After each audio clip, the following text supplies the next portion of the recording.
Hi, Guilherme. We are going to review here Agatha Christie, The Labor of Hercules. If I would have to advise someone, okay, I want to read Agatha Christie's novels, where should I begin? Don't start with the first one because they are not chronological, okay? There are some exceptions, and I've read this, I believe, the 38 novel I've read from her. And there are some exceptions because some of these stories are connected to other stories. But if you don't read all in one go, probably you're not going to remember.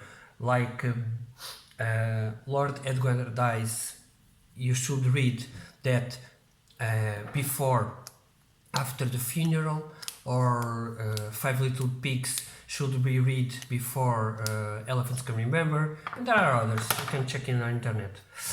The other option I will give you to, if you ask me, okay, what should I read by Agatha Christie? Okay, there are three novels I would advise anyone to read because they were innovating, they were the ones that really made me think, okay, I understand now why she is the master of mystery.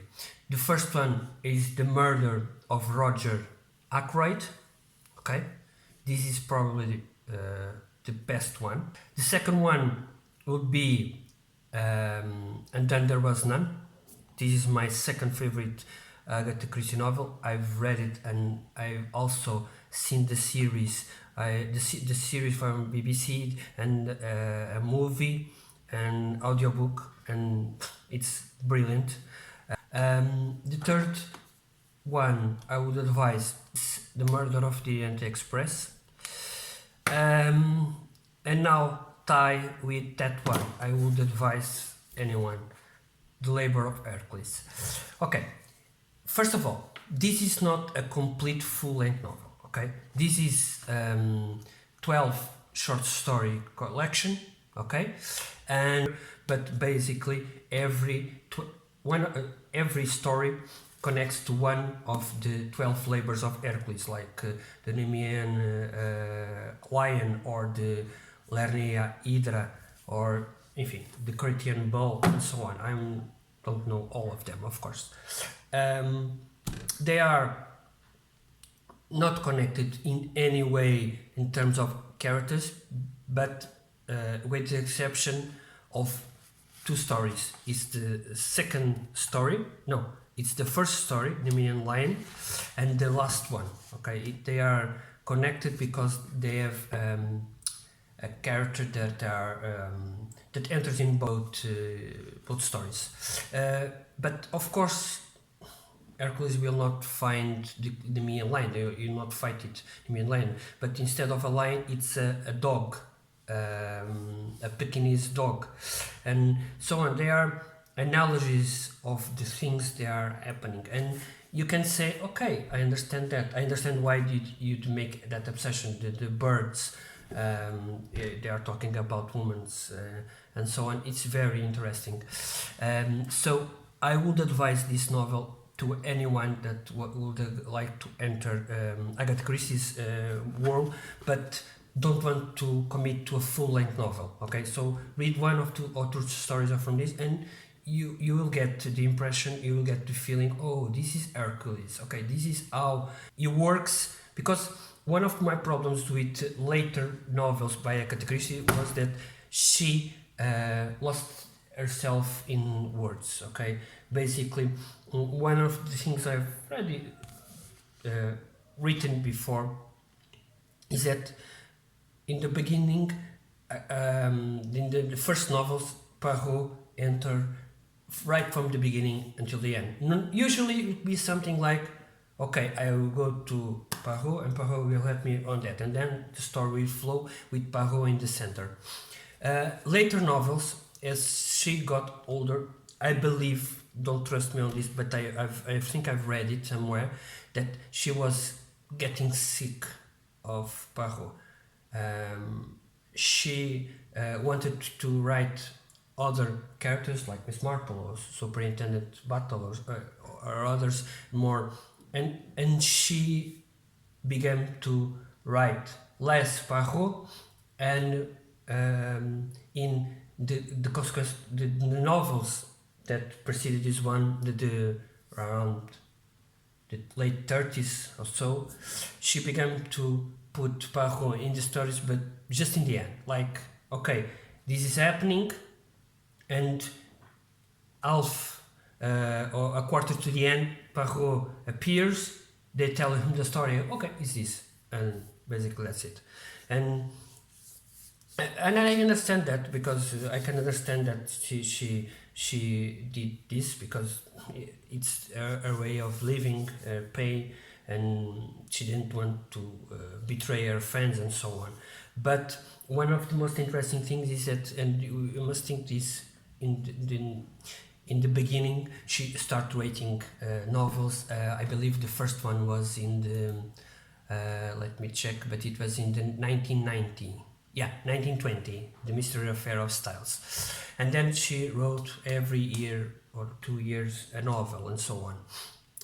She was very young at that age, and as she got older, she wanted to experiment new things, and you can see that because she not in the first 10 novels or so, but afterwards she began telling tales that involve spiritualism and so on, because she was interested on that, and so she tried to mingle that with stories of Poirot. Of course, they didn't work that well, but other novels she made with not Poirot, it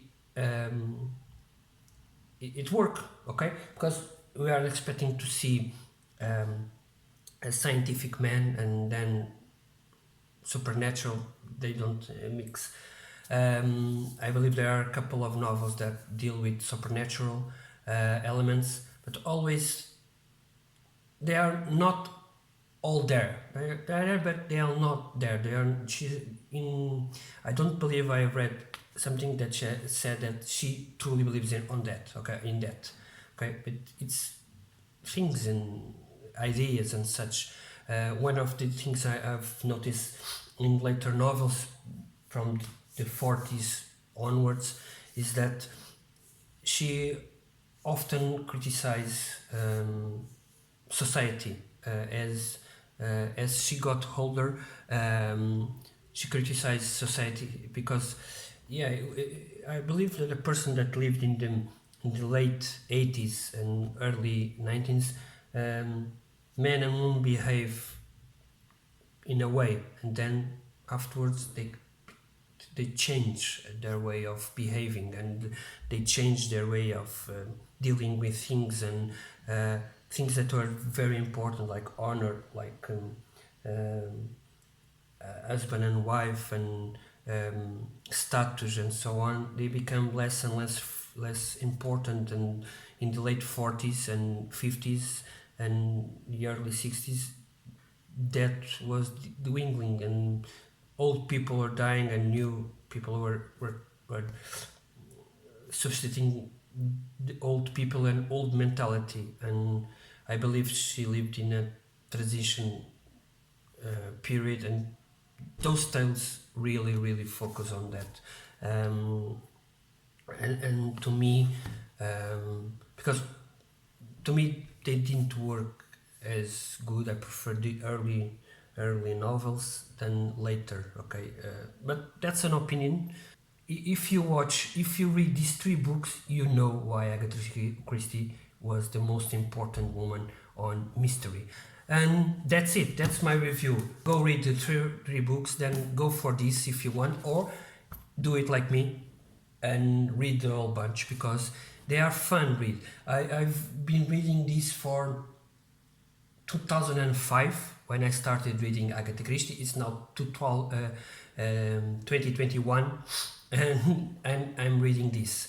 I'm still missing 10 books, okay, and I'm going to finish them in 3-4 years. I've been reading Agatha Christie like 2-3 novels a year, and not much, because they are good.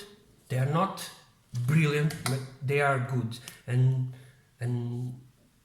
that's the important. Sometimes you must change your pace. It's like reading all fantasy, okay? And then it's always the same. It's not the same, but you understand what I mean. It's always fantasy, all the same genre.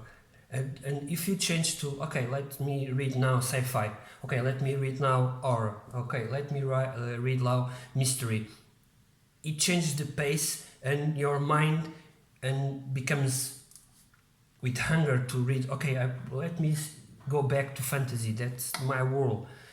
To you, you can be other things, but to me, it's like that, okay? So, I would advise this one, as I said before, after reading the three previous, I mentioned previous, like The Murder of Roger Ackroyd, Murder on the Orient Express, and then there was none if you don't want to read a Poirot story. Everything else, read it like by ear if you want, okay? But I would like to talk more about this, okay? It's something that interests me and maybe you can advise me on a book. Thank you for being here. I really appreciate it. Stay safe and be well, Guilherme.